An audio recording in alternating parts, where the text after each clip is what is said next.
I have, well, Jason may, hopefully he'll be able to join us. He had prepared something, but he also sent some emails, so some of that might have been in the email.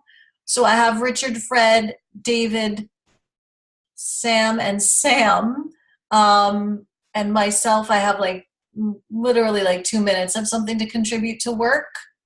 Lola, did you want to contribute on this topic, or you'll see something?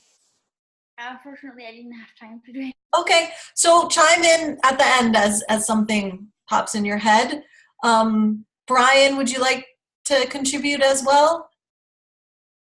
Did you? Yeah, I'll have some comments. I hope people saw the two articles on work complexes and participatory economics that I sent out maybe a week ago. Okay, great. So I'm gonna go with Fred. Do you want to kick us off? Okay, I'm unmuted, so I'm back. I'm on. Yes. Well, I think the one I would like to focus on is the article by John Bellamy Foster. That actually is maybe a good place to start because of how he outlines kind of the three, he speaks of three different ways in which the notion of work and the transcendence of work have been presented by radical theorists in recent times. Some have seen a more just society as merely requiring the rationalization of present-day work relations, accompanied by increased leisure time and more equitable distribution. Others have focused on the need to transcend the entire system of alienated labor and make the development of creative work relations the central element of a new revolutionary society. But a third trend has recently come to the fore, in which current visions of sustainable prosperity, while not denying the necessity of work, push it into the background and place their emphasis instead on the enormous expansion of leisure hours. So the debate, or the range of opinions in this conversation about the future of work really have to do with, to what extent is work a kind of a necessity for our species? That is, you know, do humans kind of find, or is it possible for humans to find fulfillment in work, that is labor, that is the processing and molding of material conditions in order to you know, provide for the needs, wants, and desires of human beings, or on the other hand, is what we strive for a freedom from work, or the right to be lazy, as Paul Lafargue put it. You know, a great expansion of leisure time while all the robots do the work. Or as some have crudely put it, and not entirely in jest, fully automated luxury communism. So Foster's piece is a kind of a long polemic against the notion of fully automated luxury communism, and a defense of the notion that humans need and are fulfilled by unalienated labor, that participating with each other in processing the materials presented by the natural world, and cooperating in producing and distributing and consuming goods. And he goes back to the contrasting visions of Edward Bellamy in Looking Backward on the one hand, and William Morris in News from Nowhere on the other, and upholds Morris's view, which again, you know, reinforces his own opinions about the you know, the need for fulfilling and unalienated work, as opposed to Bellamy's vision, in which you know, people kind of just had things handed to them by the state or by the productive apparatus, which had become so automated and so fluid and so self-propelling that people didn't no longer needed to work for themselves. So I think clearly lean much more toward Bellamy Foster and William Morris's view that work is what we do. And if we can do that in a unalienated and cooperative and associated fashion with our fellow human beings, that is really the mission, to achieve a social order in which that is possible, and that is what drives human and social development. Which is not to say that there is a place for technological innovation and a place for technologies that make that less physically taxing or less or more efficient in terms of organizing it and so on. Certainly we've gone back to several times to the Castoriadis texts about planning and coordination, and all of which is are also forms of work. And if some of that work can be facilitated by computers, so much the better. But what we don't want to be found advocating, I think, is kind of a techno fetishism in which all of the work and is offloaded onto computers, and we all get a universal basic income, and we all sit around, and I'm not sure what we sit around and do. I mean, we may, create, be artistic creators, but probably the best and most fulfilling way of artistic creation is in actual, production of goods that everyone can share and use rather than just contemplate. So I'll leave it at that. Cool. Thanks, Fred. Jason is not back. Richard, did you prepare something for work? Yes, but I'd be happy to wait for the end since I've already talked. Okay, great. So let me look here. Blah, blah, blah. David? Yes. Okay, the way I look at work is when you wake up in the morning, are you looking forward to the day or not? Is that what's how I would define work versus, let's say, rethinking of human activity? I think there's a semantic problem here. And just going back, as Forster does, to Marx and trying to show fidelity with his phrasing and his conception, I think we need to rethink this. So that's one comment I have. The other is in terms of what Forster's essay, which is very well documented, and I enjoyed reading it. I think we need to look in terms of the concrete transitions that we're facing in the world. What we can call the Green New Deal, the global Green New Deal. There's going to be a lot of, quote, work, including work that isn't particularly enjoyable, that will be necessary to repair all the damage the military-industrial complex has done, to create green infrastructure, clean energy, and so on. It's not going to all be fun, but it will certainly be important, first of all, in sharply reducing unemployment in the world, and to create the global subject that is with the core of being the working class of the world that will transform our political economy, not only our physical economy. Now, if we go to solar communism, eventually, if we survive this challenge we're facing now, I think then luxury communism may be more applicable as a reality, and that is that machines will do a lot of the stuff that, is boring and not particularly enjoyable, including agroecology, where it would be doing the labor in the fields, robots powered by solar energy, and people would be free to play, to create, If you want to call that work, by all means, call it work, but I don't call it work. I call it creative activity. And perhaps that's what fosters meaning. But I also want to, I thought Alexei was going to contribute today. From his perspective, I was really looking forward to that. But I have something, a very short paragraph I want to read, which I found in a book report I did, actually a review I did in 1995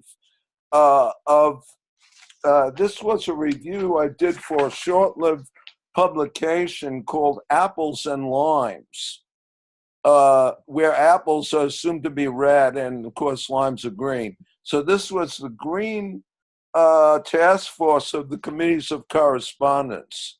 It only put out 3 issues, but I reviewed a pamphlet by People and Nature Before Profits, which was put out by the Communist Party. And Brodeen, Virginia Brodeen, I think, who's a legendary figure in the environmental movement. She worked closely with Barry Commoner. And by the way, her son, Mark Brodeen, is coming out with a book with international publishers. So I had the pleasure of actually reading through his manuscript and making comments. But Virginia Brodeen is a figure that we will look back at as being a pioneer in many respects. Anyway, I did a critical review of her pamphlet. And in this review, what struck me going back, I found a pamphlet by a Soviet, I'm not sure it's Russian, but I found a pamphlet which was published by Novosti Press in 1987. The title of this pamphlet, and I can't find the pamphlet now, but it's called Where Do We Come From? What Are We? Where Are We Going? Matter of fact, that's a title of a painting by Paul Gauguin. And I think that's where he got the title from. So here's the quote. Marx's prediction that the development of capitalist production would turn all people employed in the services into hired workers has now been confirmed on the threshold of the 21st century. This was written and published in 1987.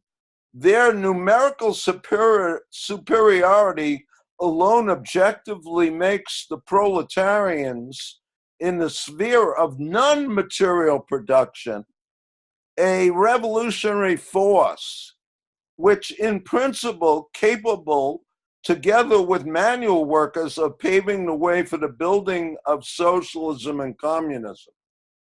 History itself appoints leaders of the revolutionary movement from among workers engaged in the nerve centers of capitalist production, distribution, and management in science, culture, and the media.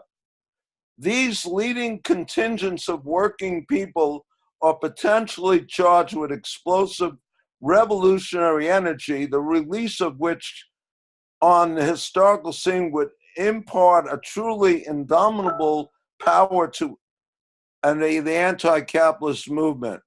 I think this anticipated a lot of the debates and writings about cognitive capital now, which I hope we get into, touch on. But this is written by a guy, I assume, well, I don't know what his gender is, but why Ostrovitchinov? I have never heard of this person. I found there was a street in Moscow with that name, but that was it. It probably might have been a pseudonym because it's clearly stuff that is not the canonical Marxist-Leninist view in the 80s.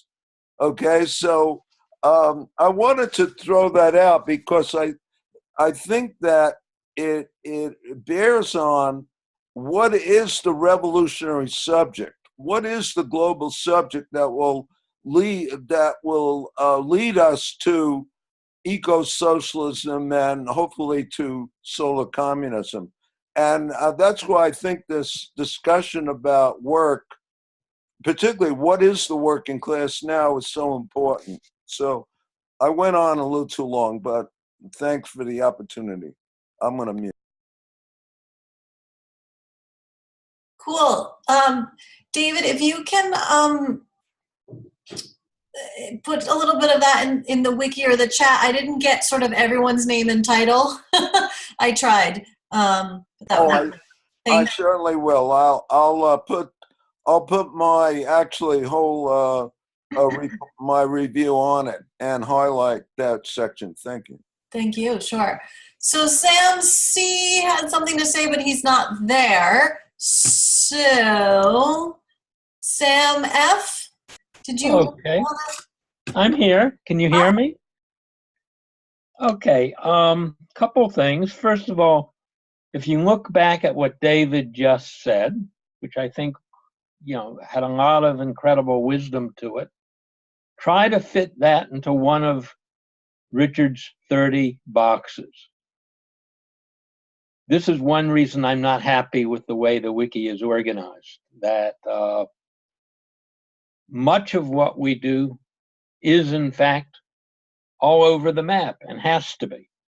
And that's good. Speaking to the question of revolutionary subject as it exists today, I just want to recommend that everyone read Kim Moody's recent book, New Terrain.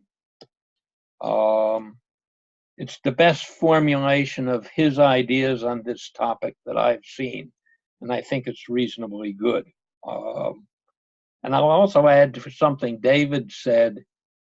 A lot of those discussions about service workers and others as a part of the proletariat were part of our discussions in SDS in the 60s. So, these things go way back. Now, I think the point about climate change and various other environmental disasters keeping us busy is a critical backdrop to all theories of transformation. That if we don't keep that in mind, we neither understand the difficulties we're going to have or the opportunities that's going to offer us, both to form a global working class subject and also a politics that resists bureaucratization, which is going to be a very important part of it. It's going to be a big struggle, I'm sure, about how to resist bureaucratization, but that's going to be one of its leading edges. Now, in terms of what work is,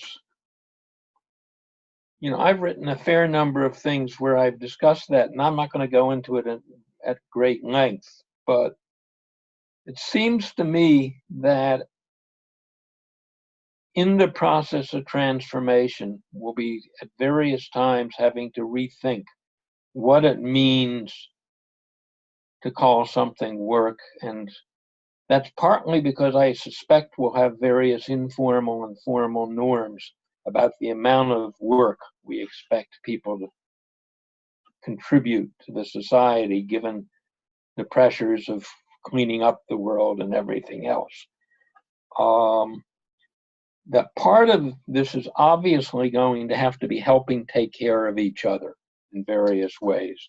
And that's both what we currently think of as service work, but also just how do you deal with the horrible tragedies of seeing people mangled by the ecological crisis, because that's going to happen. And, I know from my work in the AIDS field, the incredible strain that puts the frontline workers under. And we're all going to be frontline workers, except those of us old enough to probably be dead by then. The other thing, as we get a little further on in time, I think we're going to have to define something called me time as part of what we call work. somewhat coming out of the same logic. But the idea that people are going to have to be encouraged to spend time thinking about their own needs and self, particularly given that there's going to be a lot of people who, over the crisis coming from the climate and other disasters, are going to see their jobs as spending 24/7 helping others or cleaning up messes and stuff like that. Protecting of me time is going to have to be defined as part of work. And the final thing I want to say, and this is something where David and I have been on a panel publicly disagreeing with each other, is that the coordination of work is going to be a difficult organizational and political task. I have recently published, not that recently, but in the last couple of years, something on the concept of a norm to meet socially validated needs as essentially a norm we need, and something that will in some ways take the place of the market. If a given workplace needs steel, it can go to a steel factory and say, we need steel. Assuming that no one in the steel factory says this is utterly obscene because this steel is going to be used to make atom bombs to blow us all up or something, that would be considered a socially valid. Now, maybe the steel plant can't do it and has to set some schedules and say, why don't you go to this other one? And I think that with a political coordination, that sets a framework much healthier than any kind of market socialism through which we can work this stuff through. I also expect it's going to have to be something we're going to have political battles over and have to improve as it goes along. Because I have, whatever comes of all this is going to be a period of successive approximation and experimentation. And actually, here's where I will go back to Marx. In his introduction to, I'm blocking on what the name of it, but one of his pieces on 1848 revolutions in France, where he says the working class makes mistakes and then is honest with itself and pulls itself up after doing that.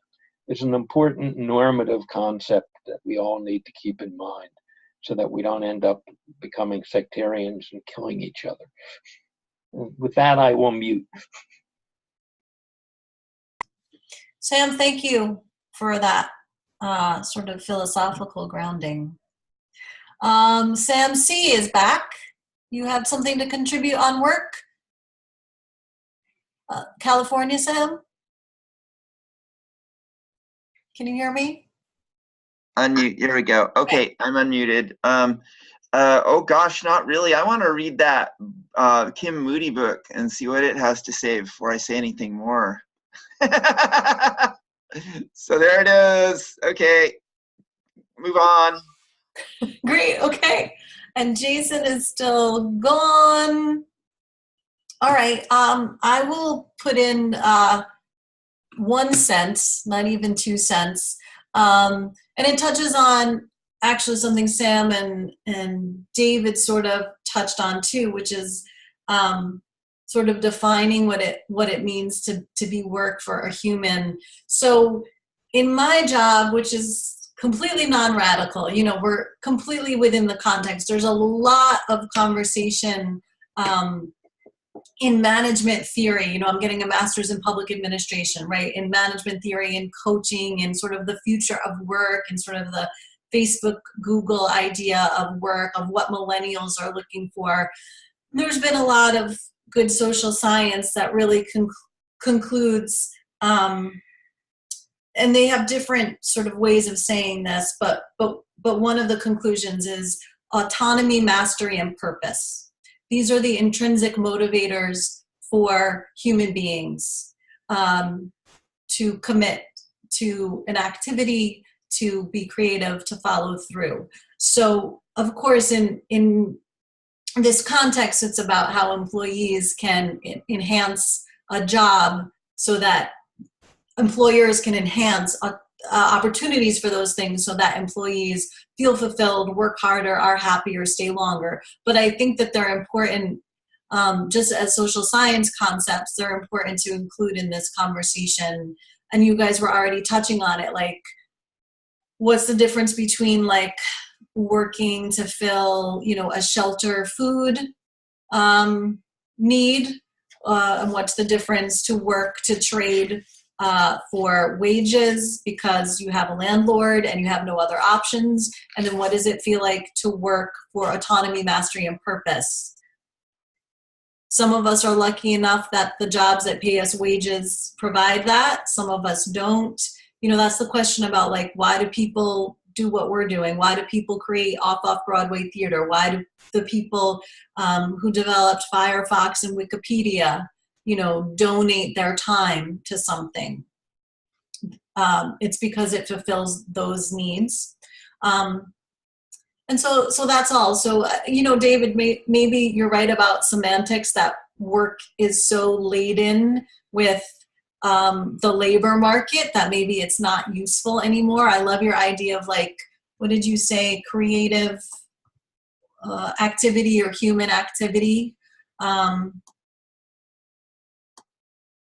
then maybe again, as Sam is saying, and maybe maybe we need all of the above. You know, we need to do the shitty work because it's the only way to survive, you know. And then so maybe we find autonomy, mastery, or purpose in saying, I'm going to clean the, you know, syringes off this beach so that these people I know can lie in the beach. And you're like, okay, the task of it is unpleasant, but what is the objective of it doing for me as a person? So that is all that I had to say. Fred's raising his hand.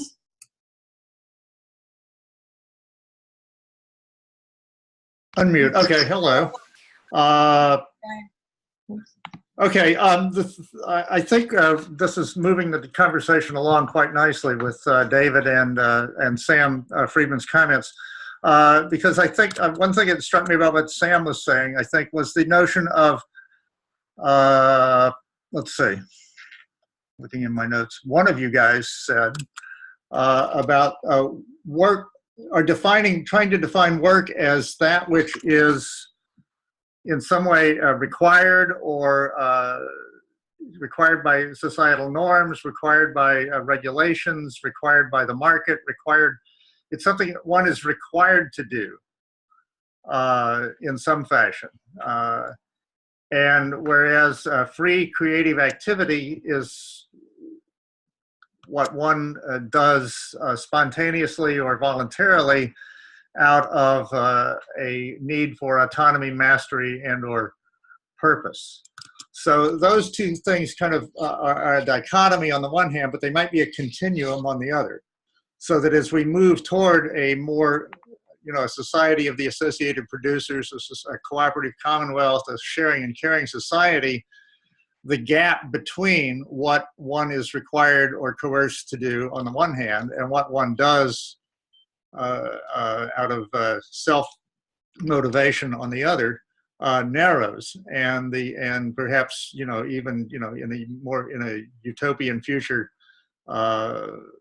dissolves, so that there is less and less need for regulation, coercion, or external constraints that make it necessary to do things.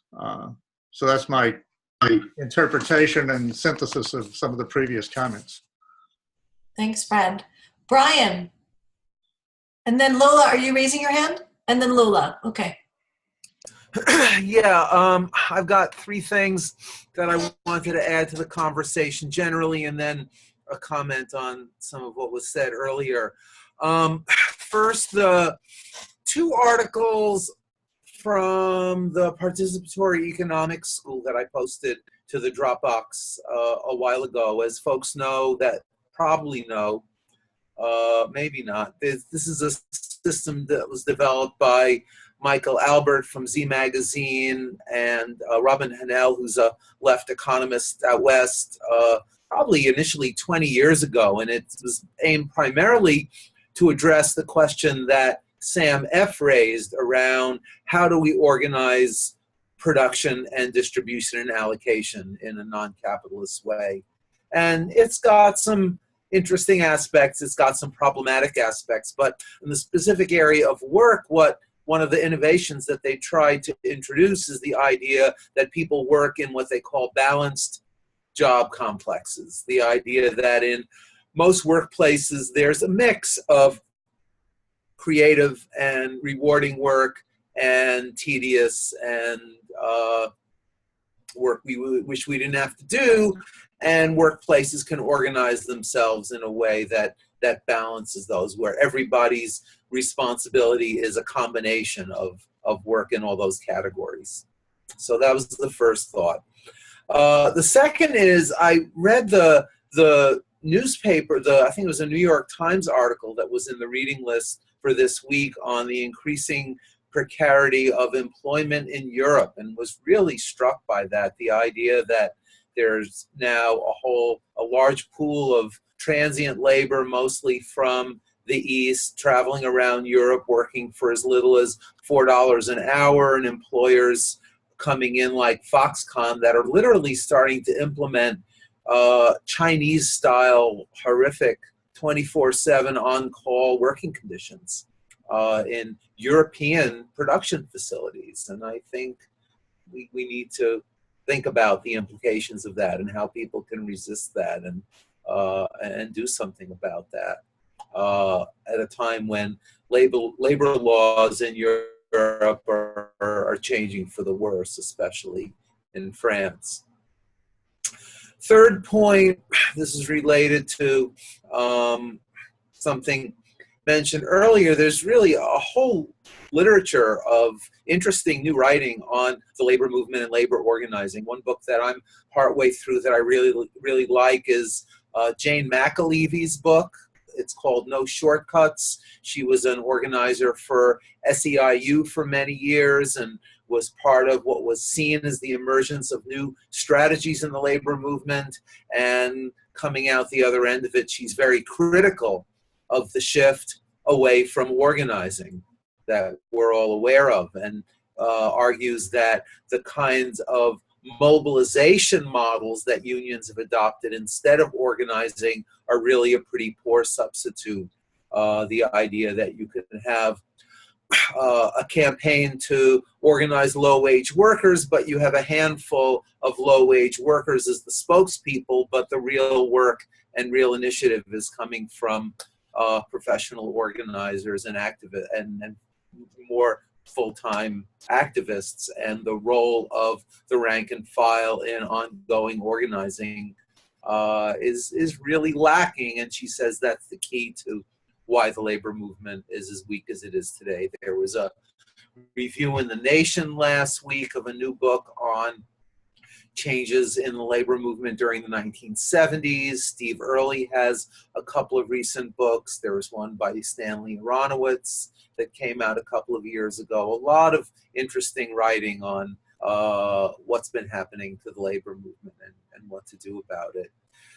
And then the last thing, going back to Fred's initial comments and some others, I really appreciated the Foster article on work and really agree with most of what he was saying. I think it's interesting to look at that article together with one that came out a month or two later in Monthly Review critiquing the Jacobin issue on climate, which really erred on the side of embracing a lot of fundamentally anti-ecological approaches to thinking about the climate situation.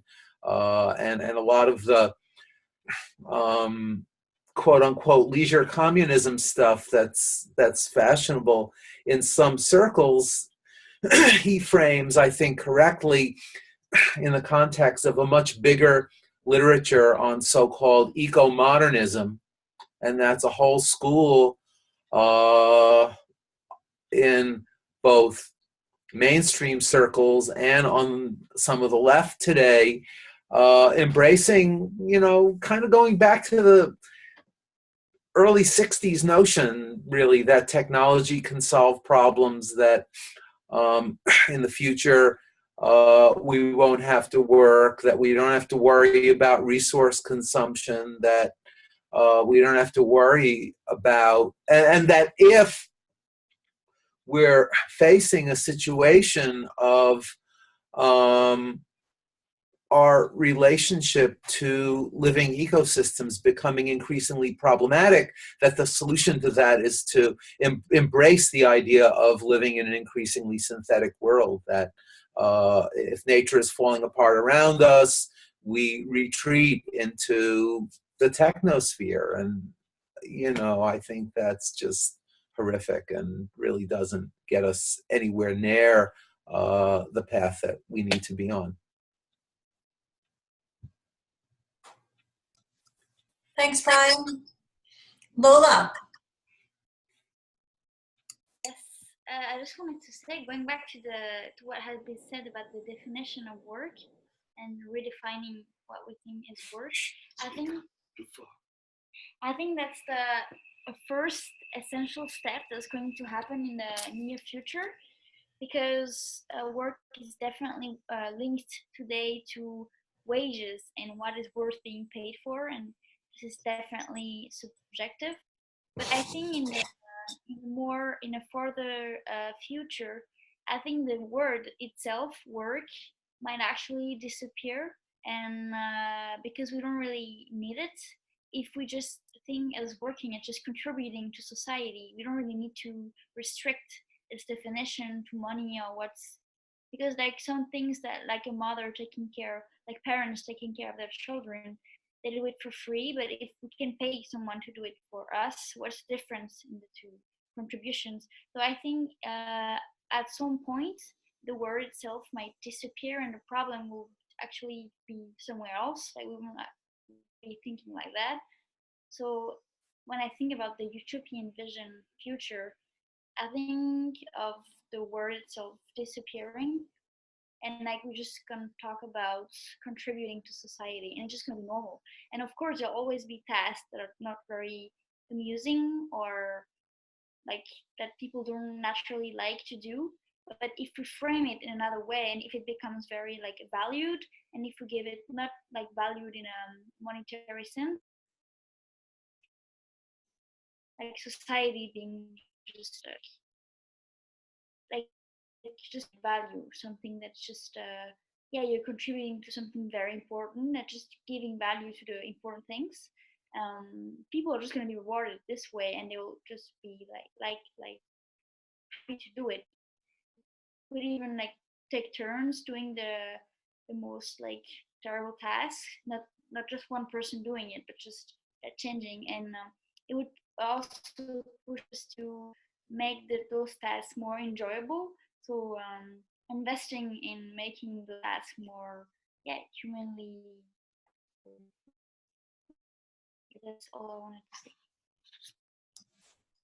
Thanks, Lola. Yeah, I love that. I mean, we all have things.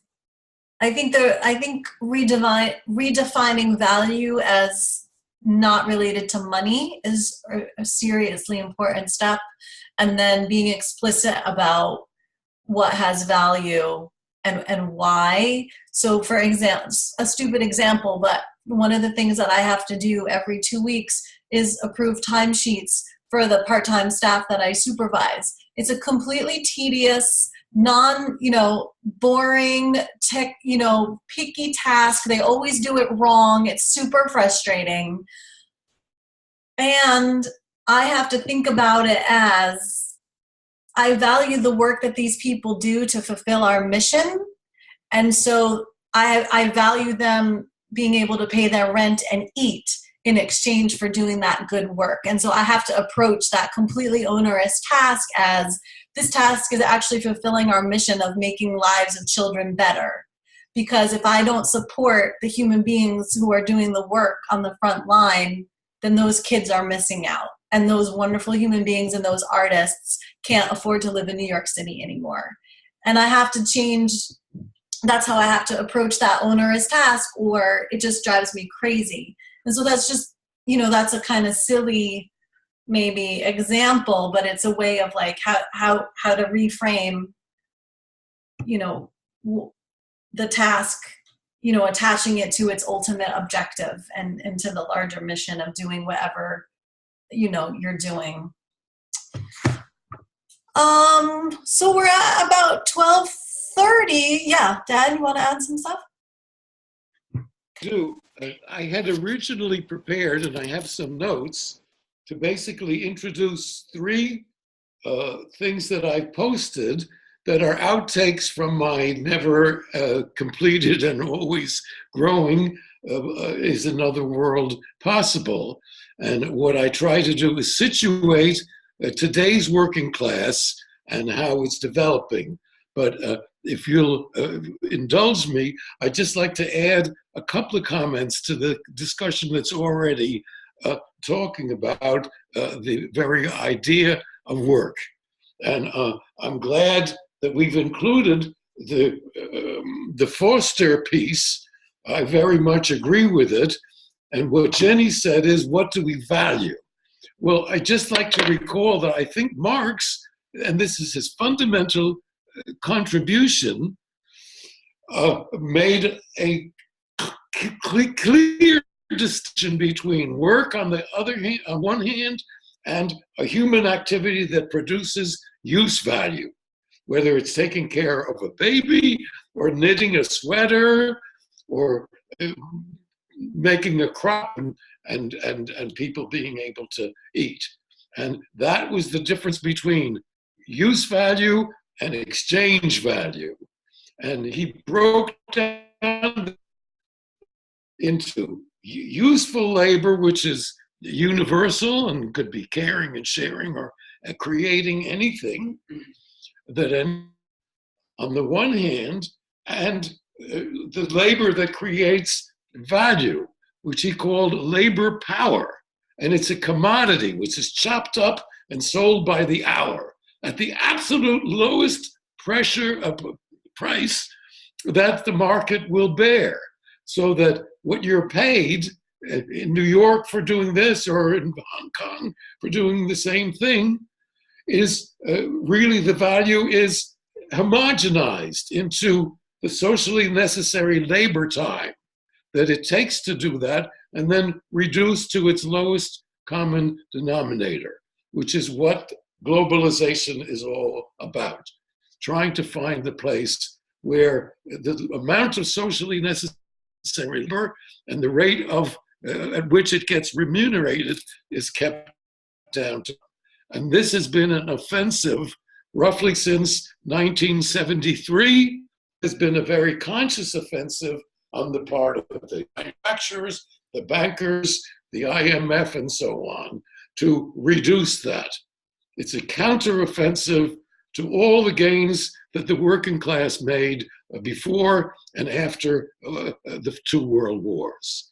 So that's the period that we're looking in, and it's not surprising to see that we have an vast increase of inequality, which no one believed in until a Frenchman whose name is Piketty, and no one knows how to pronounce in English, they call him Piketty. He did something that no one had ever done in a serious academic way, which is trace inequality through the development of capitalism. And guess what? It pretty much corresponds to what Marx analyzed and Marx predicted. So that the good kind of labor, if you will, which is the sharing and the caring and the creativity, is over here. And the other kind of labor, which is reduced to the absolute minimum standards, is the kind that produces value, and it's the surplus value that makes these giant profits go up. Now, what that has led to is not only to total increasing inequality, so that, I don't know, do 400 families now own half the world or something like that? The statistics are absolutely mind-blowing. But what we're doing is, what the world is doing is creating a world in which there's either overwork or unemployment. There's either glut or starvation. All of these contrasts have increased. And that is what has absolutely got to end and is the inevitable dynamic of capitalism, which hasn't changed. Now, people are talking, I wanted to hold up these books that go even further, I think, than some that Fred was talking about. This one is called Demand Full Automation, Demand the Future, Demand Universal Basic Income. And all of this is based on a premise that we don't need people to make things and do things anymore because it can be fully automated. And they talk about these printers, these three-dimensional printers. Well, excuse me, friends, but somebody's got to make the three-dimensional printers. Somebody's got to design them. Somebody's got to dig the ores that and the precious metals and all the things that go into making these printers. And every single thing that gets printed out is based on petroleum. They're all done with plastics. So that it is an absolutely crazy, impossible fantasy, worse than the most craziest things that science fiction writers think up, and that their editors will say, well, excuse me, but Heinlein doesn't have this, and none of the good scientific writers think that something can be made out of nothing. This is magical thinking at the very time that we have overproduction and underconsumption, stuffing, and starving. So this is, to me, a real crazy perversion that's taking place on the left. The Jacobin issue about ecology falls into that kind of technocratic, total fantasy. So I needed to say that. One last thing. Ursula K. Le Guin, who's one of my favorite scientific writers, science fiction writers, has one novel in which the word work has been banned from the vocabulary. And you did the same thing in your novel. I noticed you were hinting at that, but a couple of us have read it and recognized your fine Italian hand in banning the word of work. Caring, I don't know what we're going to call it. And these, as David pointed out, are somewhat semantic. We know what we're talking about, and that's the main thing. Now, if you'll forgive me, I'll try to lope through what I hope some of you will read, because I have 3 postings in the Dropbox. Oh, and excuse me, one more thing before I present them. Many of you have cited books and articles. What I would like you to do is use the Dropbox, use at the top of each topic in the Dropbox, there's a bibliography, put it on the bibliography, sentence or 1 paragraph summary of it, either put it in the Dropbox or write a review of it or refer us to a review of it so that it doesn't become ephemera, as Sam Friedman is afraid, and just end up on this thing. Now, Jen's been keeping a pretty good chat and so on, and I think maybe each of us ought to take responsibility to transform what they've said today into a few things that are useful, and I promise to get those 30 boxes up there so that, but the boxes are already there. That's what the bibliographies are for. So those 10 categories already give us some picture of what we want to have. Okay, let's look at the working class in the world today. According to Peter Hudis, the size of the working class has not actually diminished. What's happened is that increase in productivity, increased automation and mechanization, efficiency and so on, has raised productivity while the number of actual workers employed has reduced.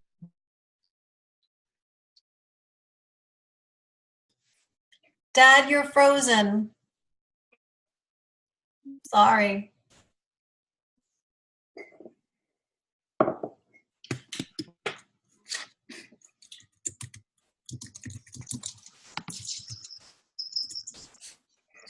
Okay. In the interim, Fred, actually, I was going to ask you, because you're really the conscientious person who's putting all the links in our chat. Can Yeah, you? go on. Can you hear me? Oh, Dad, hold on. You were frozen for a sec. Fred, can you copy those into the Dropbox? Oh, sure. I do that every week. I thought you did anyway. Yeah, just to clarify. Yeah, thanks for the reminder, though. Sure. Dad, you're back. I'm back. Okay. Yeah, we lost you So- for a bit. Right. I understood that. Thank you. For You your were starting to patience. quote Peter Hudis. Right. Okay. So we're talking about a working class that has remained numerically the same, but has produced much more because of increase in productivity and intensification of labor and the squeezing of labor. And so it's wrong to say that the proletariat, as traditionally understood, has disappeared. At the same time, we have to see that the trends that Marx saw as early as the 19th century have continued.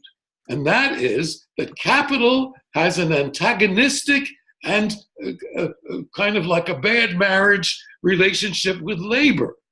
Capitalism cannot live without labor, despite these crazy ideas about total robotic. On the other hand, capital cannot live with labor.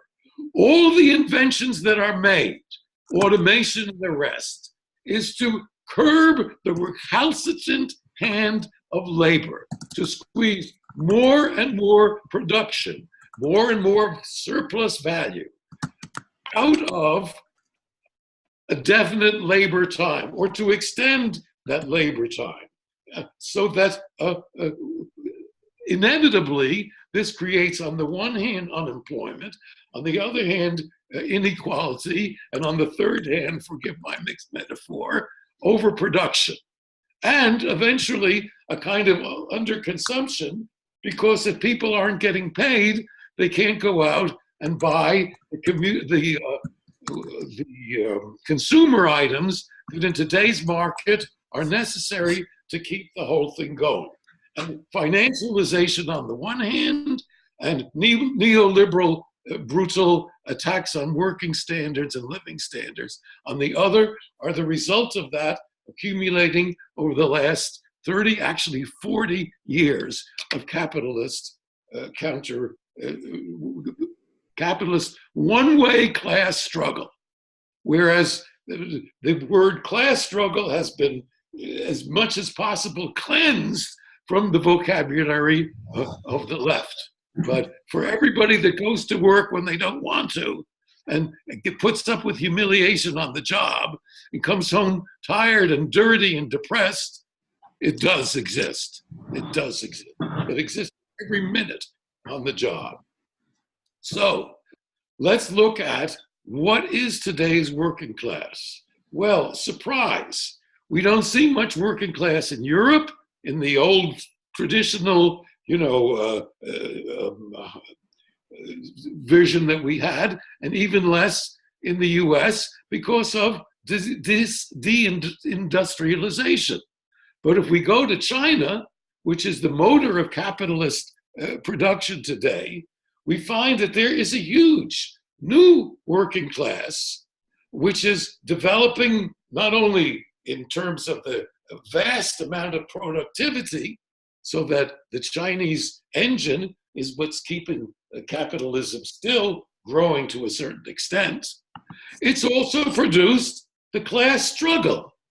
And so where it's happening, where it looks much more like the 19th century in Europe, is in China, where there are tens of thousands of violent and illegal wildcat strikes every single year, and where labor, despite government-controlled company unions, which sometimes get taken over or force worker rights, they ban the internet and they arrest people for organizing, and yet it goes on and on and on, to the point where, over the last 10 years, the Chinese working class, through bitter struggle, has raised its standard of living and its wages to the point where Chinese firms like Foxconn are now doing what the United States did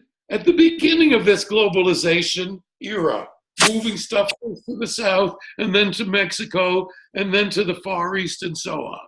The Chinese are exporting jobs to the United States because the American workers and the European workers have been pushed down to such a point that they are prepared to work for cheaper and to be more productive and to put up with more oppression from management than the workers in China, who are likely to go out on strike and who are uncontrollable. And so the Chinese are exporting their jobs to places like Vietnam and other places in Southeast Asia. But what is really amazing and paradoxical, to the United States and Europe. So that gives us a lot to think about, because unless we consider capitalism globally, there's absolutely no sense in trying to understand it. We've been told about globalization for more than a generation, and yet the labor movement and the thinking on the left is still confined to the narrowest framework of one industry or one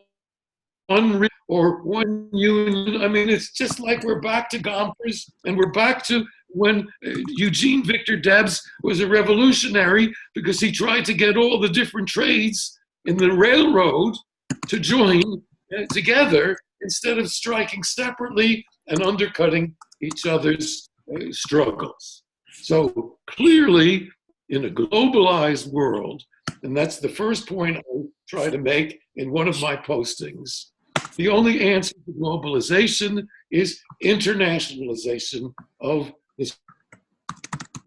I don't see how we can think in any other terms if we want to move forward, and if we want to be able to imagine some realistic and plausible path towards tremendous social upheavals and eventually a socialistic sharing society, if it isn't through massive global labor movements supported by consumer boycotts, supported by ecological vast movements, and everything else that you can think of. If it isn't a conversion, if it isn't, what do they call it, not intertextuality, intersectionality between the feminist movement, the movement of oppressed peoples, and labor, it turns out that it's salami taxing. We're all being divided and ruled.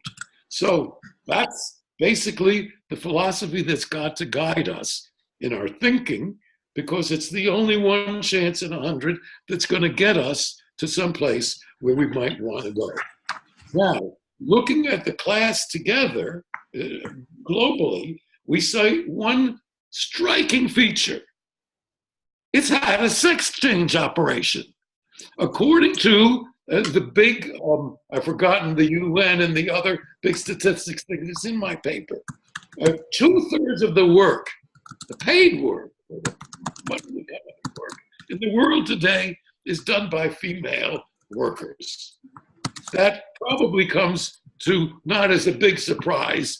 I hear Lola next to me is going, yay. Jenny is nodding her head. But this is the truth, and it's been the truth for quite a while. Not only are women the majority in the salaried, paid economy, there's a huge economy that is dominated by women. And we're not talking not only about housework and the reproduction of the proletariat and the cooking and all the rest of it, which is absolutely necessary social labor, which Marx didn't really take a good account of, and which Sylvia Federici, who spoke to us last year, was among the pioneers to count. We're not just talking about that, we're talking about agriculture. Did you folks know that more than half of the food that is eaten in the world today is grown by women in one form or another of peasant agriculture. Now, I don't know what the guys do in those societies, but wait a second, I've been cut off here a little bit. But the point is that the women are growing the food and they're taking it to market. And it gives them, in places like Africa, a certain amount of autonomy. And we find similar things taking place in India and other parts of Southeast Asia. So we have a, if you want to call it off the books or informal section, but which turns out to be vital to feeding of the world, to the creation of the use values, food in the first place, and shelter and caring that makes work or exploitation or anything possible, just the continuation of human existence possible. So that is an important thing, especially since there's been traditionally on the left and in the socialist movement and in labor, oh yes, the woman question, that's very important. Women should be equal, and we'll deal with that after the revolution. That's been pretty much the attitude, with notable exceptions, from the very beginning. But this goes beyond, what is it called again, Jenny? Intersectionality. If indeed women are the majority of the working class, both in actual numbers and in what they contribute to the well-being and continuation of humanity, we really need to think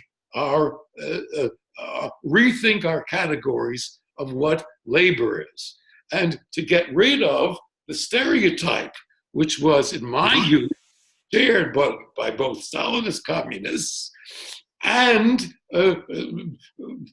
thuggish capitalist, which is the big, sweaty, muscular white guy, with the hammer or the machine or something like that. The feminization of labor, if you want to call it that, is an already completed evolution. And unless women are in the vanguard of any future organized labor movement, it ain't going no place. And it's not by accident that in these benighted states of America, the unions that are the most progressive and most active are the ones that are rare movements, like the nurses and the teachers in Chicago in particular, that are led by women and dominated by women. Dad, I'm going to interrupt just because we're very close on time. Okay. Do you have, how you doing? Where are you at? Okay, I'm going to summarize my last 2 points then. So we have, the working class has had a sex change operation. The working class has changed its address so that if it's not in Detroit, it's because it's in China and lots of other places. And the third and most important point is the unions are nowhere. Why? Because unions, legal unions, such as we have in France and the United States, are creatures of the nation state. They have a monopoly of representing labor. And the labor acts, such as the ones in the United States, which restrict sympathy strikes, which restrict general strikes, which give the labor bureaucracy the right to collect dues and play golf, the Teamsters playing golf with Nixon, and so on and so forth.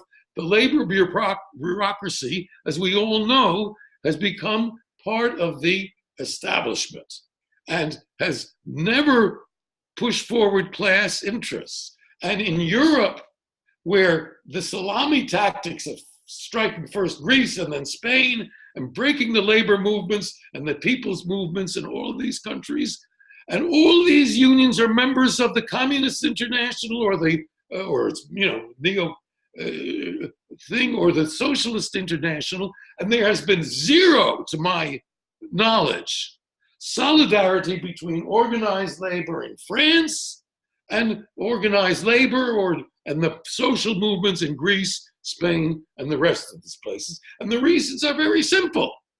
Labor's representatives in France, they're paid directly by the government. In America, they're paid indirectly by dues that the government makes it possible to collect. And so they're not going to do anything to shake that up, and certainly internationalism nor feminism is not going to be on their agenda. That is the big challenge. So we need to be able to imagine a different kind of labor union, and how is it going to grow up? Now, in the 60s, when I was in News and Letters and in Detroit, we did have, between the auto workers in our local and some people in Toyota in Japan, the beginnings of trying to get together. And that was exactly the same time when the UAW encouraged nationalism, and that they were encouraging a kind of chauvinism where workers that came to work in a cheap Japanese car sometimes had their windshields cracked. Whereas we could have put a stop to all of this by uniting Toyota workers with Chrysler workers. That was the company that we had the most contacts with. So this all needs to be rethought. The things that I put in the Dropbox are pretty crude.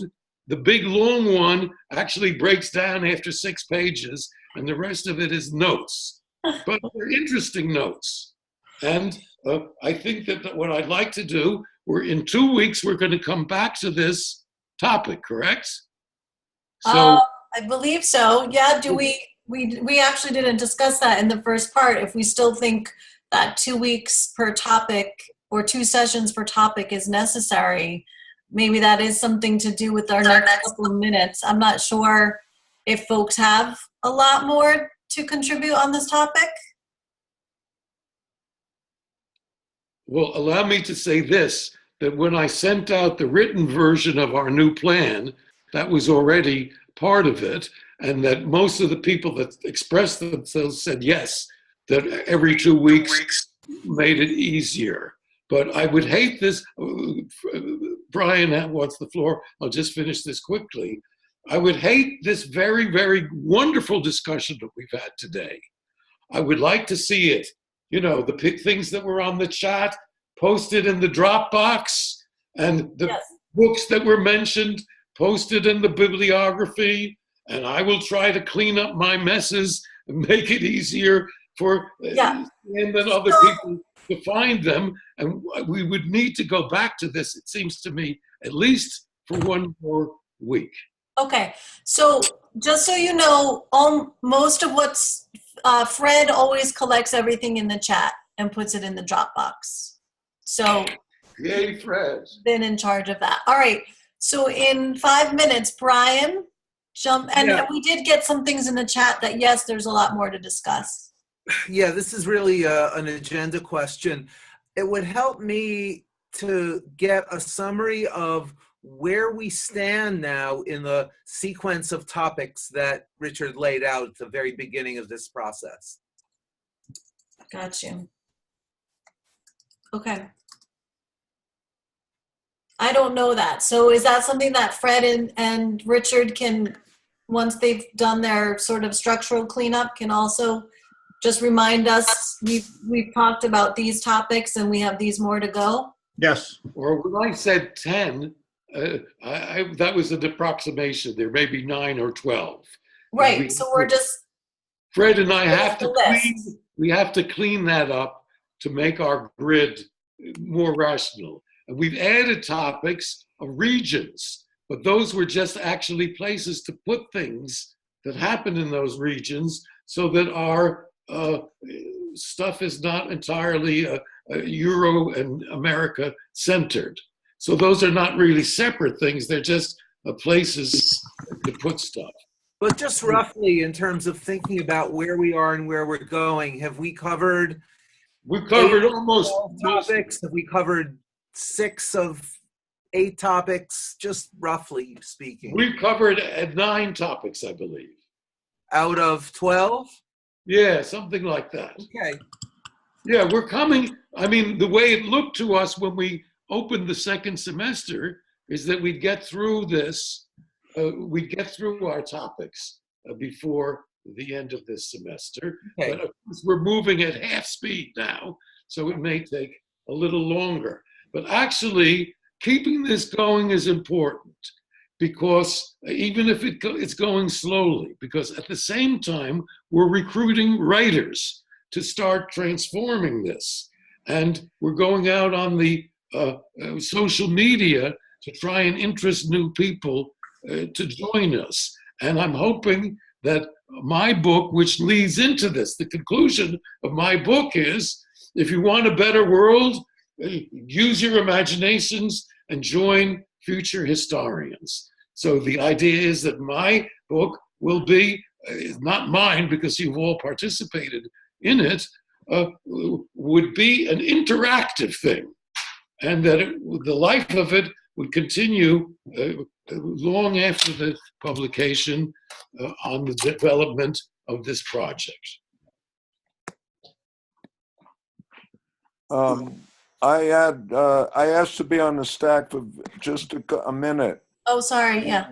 I just want to say that I really appreciated what everyone contributed today.